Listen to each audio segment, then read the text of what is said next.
اور امام حسین علیہ السلام کو جو صحابی ملے ان کی عزت میں کیا بیان کروں کہ حسین نے چراغ بجھا کے کہا کہ اگر جنت کے لالچ میں آئے ہو تو میں وعدہ کرتا ہوں کہ واپس چلے جاؤ، میں جنت دوں گا۔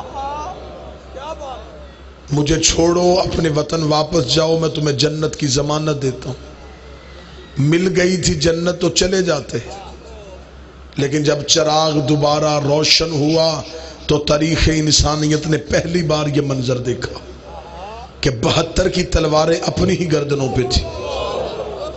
حسین نے کہا کیا کرنے لگے ہو؟ کہنے لگے بدن کاٹنے لگے۔ حسین نے کہا کس لیے؟ قدموں میں گر کے کہتے رسول کا بیٹا تجھے ہماری ضرورت نہیں، ہمیں تمہاری ضرورت۔ یہ پیغام تھا حسین کی وفا کا جو حسین نے شب عاشور دیا۔ زمانے نے سمجھا ہی نہیں کہ اختیار حسین کیا ہے۔ سنیوں نے سمجھا رسول کا بیٹا، شیعوں نے کہا ہمارا تیسرا امام۔ تمہیں کیا پتا کہ کتنی عظیم اختیار کا مالک ہے حسین۔ میں پہلا اختیار پڑھوں اور تمہاری زبان سے حسین کو خراج پیش ہو۔ نبی کے پاس جتنے بیٹھے تھے رضی اللہ بنے تھے۔ جسے آج رات بھی حسین نہیں سننا اس نے پھر کب سننا؟ رسول کے پاس جتنے بیٹھے سارے رضی اللہ بنے، علی کے پاس جتنے بیٹھے سارے رضی اللہ بنے۔ حسین نے ایک بھی رضی اللہ نہیں کیا۔ حسین نے حر بھی علیہ السلام، حسین نے سعید بھی علیہ السلام، حسین نے زہیر بھی علیہ السلام، حسین نے علیہ السلام کر کے زمانے کو بتایا علیہ السلام یا خدا بناتا ہے یا پھر حسین بناتا ہے۔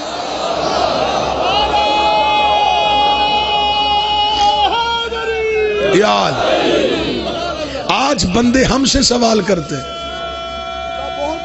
بسم اللہ، آج لوگ ہم سے سوال کرتے جی آپ صرف حسین حسین کیوں کرتے؟ کل سارا دن یہ بات سننے کو ملے گی کہ آپ صرف حسین حسین کیوں کرتے۔ میں تمہیں اس صرف کی اہمیت بتاؤں۔ جو جوان بیٹھو میرا ساتھ دینا۔ لوگ ہم سے کہتے کہ شیعہ صرف حسین حسین کرتے۔ میں تجھے صرف کی اہمیت بتاؤں۔ حر کے پاس نماز تھی، صرف حسین نہیں تھا۔ جو بول سکے وہ ہاتھ اٹھائے، جس کا ہاتھ حسین کا مقروض ہے وہ ہاتھ اٹھائے۔ حر کے پاس نماز تھی، صرف حسین نہیں تھا۔ حر کے پاس روزہ تھا، صرف حسین نہیں تھا۔ حر کے پاس کلمہ تھا، صرف حسین نہیں تھا۔ حر کے پاس مصلی تھا، صرف حسین نہیں تھا۔ حر نے کربلا کی ریت میں لکھ دیا کہ اسلام جیسے مذہب سے اگر صرف حسین نکالا جائے پیچھے سوائے یزیدیت کے رہتا ہی کچھ نہیں۔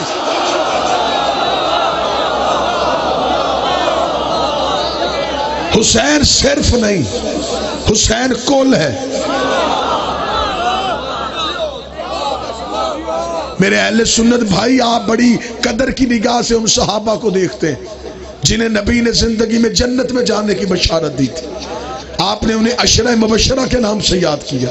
آپ نے اپنے بچوں کو بتایا کہ 10 صحابہ کرام رضوان اللہ علیہم اجمعین ایسے تھے جنہیں نبی نے زندگی میں کہا تھا تم جنت میں جاؤ گے، انہیں بشارت ہے۔ تم نے ان کے نام لکھے، آپ کے مذہب میں ہیں، میں سلام پیش کرتا ہوں، لیکن ان میں اور ان میں یہ فرق ہے۔ انہیں نبی نے جنت میں جانے کی بشارت دی تھی، انہیں نبی نے جنت میں جانے کی ضمانت دی ہے۔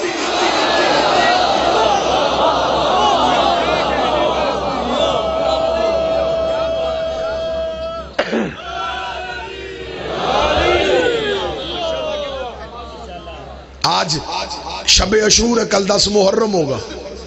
کل چند بندے دیگے بانٹ کے سمجھیں گے کہ ہم نے حسین پا لیا۔ 4 دیگے دینے سے حسین نہیں ملتا، پانی کی سبیلیں لگانے سے حسین نہیں ملتا۔ حسین صحیح کہنے کے لیے کئی غلط کہنے پڑتے ہیں۔ بولو،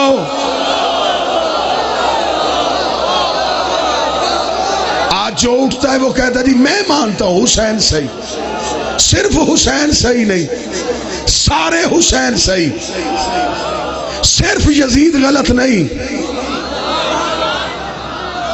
نا نا نا نا نا، بات سمجھ میں پھر بولنا۔ 26 رجب کو ولید نے کیا کہا تھا؟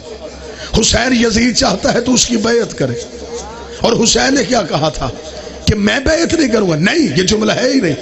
حسین نے کہا اس سے لکھ مجھ جیسا، تجھ جیسے کی بیعت نہیں کرتا۔ اس کا مطلب حسین بھی اکیلا نہیں، یزید بھی اکیلا نہیں۔ آج اس مولوی کے سر پہ قرآن رکھ کے پوچھو گے کہ یزید نے بیعت مانگی، یہ فیصلہ ٹھیک تھا یا غلط تھا؟ وہ کہے گا غلط تھا۔ اس کا مطلب تو مان گیا جو معصوم سے بیعت مانگے؟ نہیں نہیں نہیں، وہ غلط ہوتا ہے۔ اور حسین نے جواب لکھ کے تاریخ مسلمان کو شرمندہ کر دیا۔ حسین نے کہا یزید سے لکھ دے انا حسین ابن علی، میں علی کا بیٹا ہوں، جب میرا باپ اس جیسے کی نہیں کرتا میں اس جیسے کی کیسے؟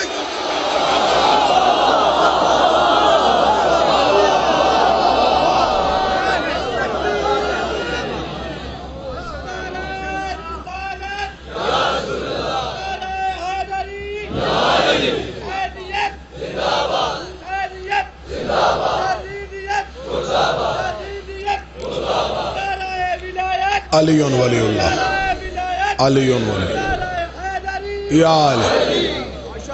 سب نے لکھا، بیٹھ جا بیٹا، بیٹھ جا بیٹھ جا بیٹھ جا، سب نے لکھا یزید نے بیعت مانگی، حسین نے انکار کیا، یہ لکھا۔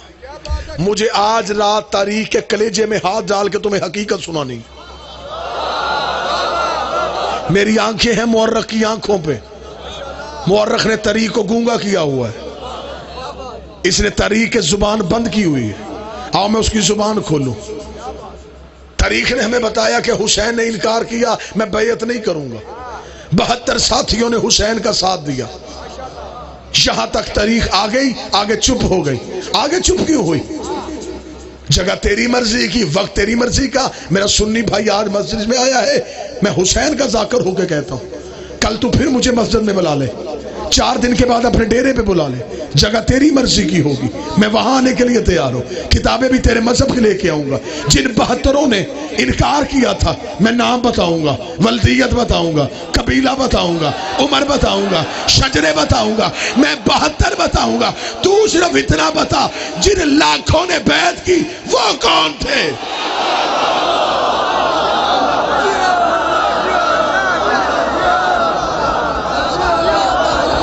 جن لاکھوں نے یزید کی ہاتھ پہ بیعت کی وہ کون تھے؟ تم نے انکار کرنے والے دکھائے، بیعت کرنے والے کیوں نہیں دکھائے؟ یہودیوں کا خلیفہ نہیں تھا یزید،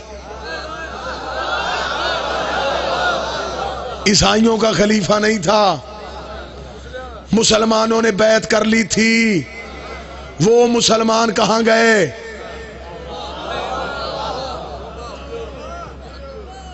یہ تو نہیں ہوا کہ 26 رجب کو امام حسین نے انکار کیا اور 28 رجب کو حسین کی شہادت ہو گئی ہو، نہیں، 6 ماہ حسین نے انتظار کیا، امت حسین کے پاس نہیں آئی، امت یزید کے ہاتھ میں رہی۔ پھر نہ شیعہ کتاب کھول نہ سنی کتاب کھول، گلے پہلے اس ملک میں بڑے کٹ چکے، دھماکے پہلے ہی میرے وطن میں بہت ہو چکے۔ قرآن کی کچہری میں چلتے، تو نے آج رات بھی فیصلہ نہیں کرنا تو پھر کب کرنا ہے؟ آج تو کسی ایک پارٹی کا ساتھ دے۔ آج 2 پارٹیاں تیرے سامنے ہیں، ایک حسین کی ہے، ایک یزید کی ہے۔ آج کھل کے کسی ایک کا ساتھ دے لے۔ 4 دیواریں قبروں میں تنہا رہنا ہے، کفن کی جیب کوئی نہیں ہوتی، قیامت میں سفارش کوئی نہیں ہوتی۔ آج ایک میں سے کسی ایک کا ساتھ دینا، یا حسین کے ساتھ چل یا یزید کے ساتھ چل۔ آج تو نے کھل کے کہہ دیا کہ تو نے 4 دے کے دے لی اور تو حسین کا ہو گیا۔ حسین صحیح کہنے کے لیے کئی غلط کہنے پڑتے ہیں۔ حسین بھی نظام کے تحت آیا تھا، یزید بھی نظام کے تحت آیا۔ یزید آزاد امیدوار نہیں تھا، پارٹی کے ٹکٹ پہ تھا۔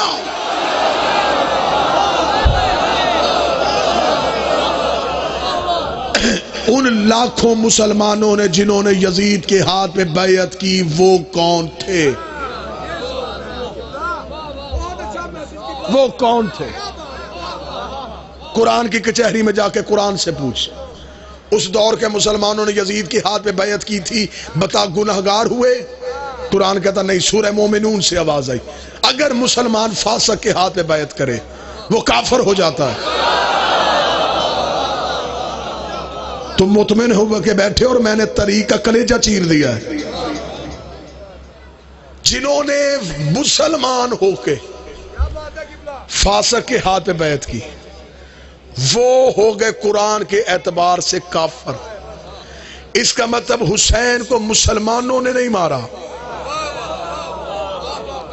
میں نے یہ باتیں کرنی نہیں تھی، ہم ماتم میں مگن تھے، ہم زنجیر زنی کر رہے تھے، ہم حسین کے عشق میں ماتم کر رہے تھے۔ سوال ادھر سے آ گیا ہے، بات ادھر سے آ گئی ہے کہ حسین کو قتل شیعوں نے کیا ہے، تو پھر کسی ملک میں ایک جگہ منتخب کر یہ حسین کا ماتمی آ جاتا ہے۔ ہاں دیکھ لیتے ہیں، کتابیں نکال لیتے ہیں، حسین کے قاتلوں کے شجرے کھولتے ہیں، حسین کے قاتلوں کی ولدیتیں کھولتے ہیں۔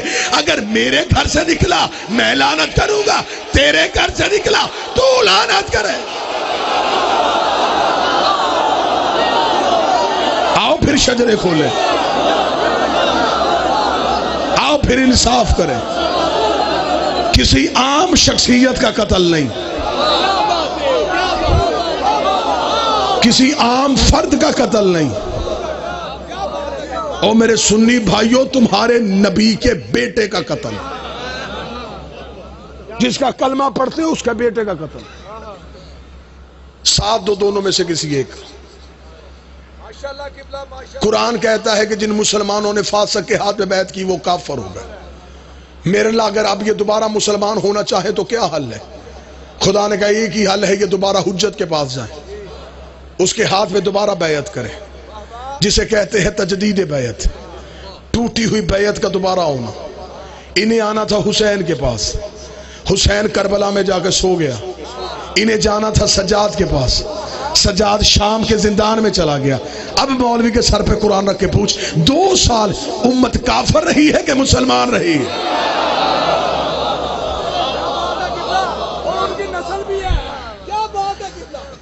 حسین نے چہروں سے نقاب اٹھا دیے۔ لہٰذا میری پوری گفتگو اپنے اہل سنت بھائیوں کے لیے، کیونکہ آج آپ ہمارے مہمان نہیں، آج آپ حسین کے مہمان۔ آج بھی آپ نے کچھ نہیں سیکھے جانا تو پھر کب جانا؟ کربلا نے ہمیں مسلمانوں کے 2 چہرے دکھائے۔ کربلا نے ہمیں بتایا کہ ہر مسلمان حسینی نہیں ہوتا۔ کربلا نے ہمیں بتایا کہ کچھ مسلمان یزیدی بھی ہوتے۔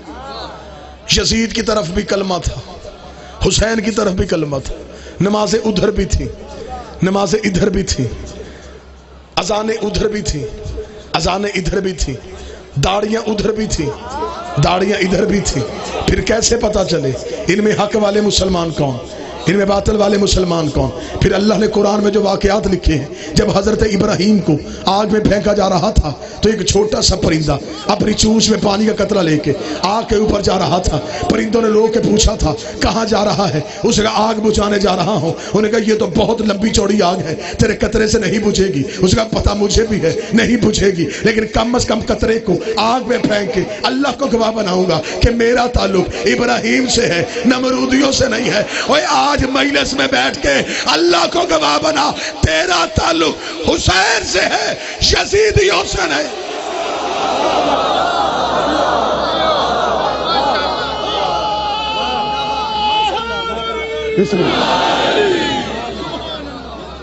ساتھ دینا ہے تو حسین کا کھل کے دے۔ میری قوم کے نوجوانوں سے اب میں اپیل کرنے لگا، کل کسی بیہودہ میسج پہ توجہ نہ دینا، کسی جھوٹی بات پہ توجہ نہ دینا، صرف حسین کے عشق میں ماتم کرنا۔ حسین کا ماتم کسی فتوے کا محتاج نہیں۔ تمہیں اپنوں کی طرف سے کان میں آواز پڑے گی، خون سڑکوں میں بہانے کی بجائے مریض کو دے دو۔ اس ان پڑھ جاہل سے جا کے پوچھنا، بلڈ بینک ہر مریض کا خون نہیں لیتا۔ پڑھے لکھے احباب تشریف فرمائے، بندہ بلڈ بینک میں جا کے گئے کہ تو میرا خون لے لے، وہ لے گے؟ وہ پہلے سیمپل لیں گے، پھر چیک کریں گے اس میں بیماری تو نہیں، اس میں وائرس تو نہیں۔ بلڈ بینک مریض کا خون نہیں لیتا، حسین مریض کا لیتا ہے، شفا کر کے واپس دے دیتا۔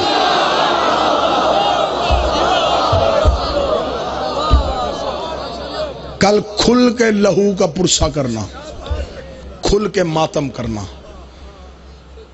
ماتم اس انداز سے کرنا، زمانہ تیری تعداد سے نہیں ڈرتا، تیری ماتم کی جھنکار سے ڈرتا ہے۔ یہ تیرا ہاتھ سینے پہ بعد میں لگتا ہے، یزید کے چہرے پہ تماچا پہلے لگ جاتا۔ جلوسوں میں رونق رکھنا، عزاداری کے دبدبے کو برقرار رکھنا، وقار اور اطمینان کے ساتھ حسین کے جلوسوں میں نکلنا۔ یہ جلوس اس بات کی علامت ہے کہ جلوس ہمیشہ جیتنے والے کا ہوتا ہے، ہارنے والے کا نہیں ہوتا۔ غدیر جیت گیا، سقیفہ ہار گیا، امامت جیت گئی، حکومت ہار گئی، ملوکیت کو حسین نے زخمی کر دیا، دین کو اتنا زندہ کر دیا، اتنا خون دے دیا حسین نے دین کو کہ دین نے اپنا نام بدل کے حسین رکھ دیا۔ اب دین صرف حسین ہے۔ آج ہے رونے کی رات۔